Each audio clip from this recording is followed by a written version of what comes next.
दूध के कटोरी चाटाई वाला मत गोल गोल ढोरी ला ला ला ला लोरी दूध के कटोरी चाटाई वाला मत गोल गोल ढोरी काहे कैले बरू तू गरम मिजाज करे धनी तनी लाजो लेहाज कि अब कर जाने हमसे जोरा जोरी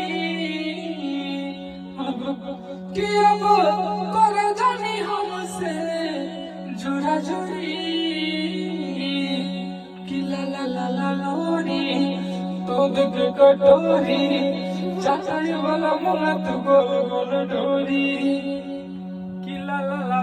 ला ला ला ला लोरी दूध के कटोरी चाचाई वाला मत गोल गोल डोरी ला ला ला ला लोरी दूध के कटोरी चाचाई वाला मत गोल गोल डोरी कहे कैले बरू तू गरम मिजाज करे धनी तनी लाजो लेहाज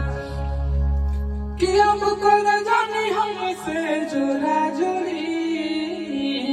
कि ला ला ला ला लोरी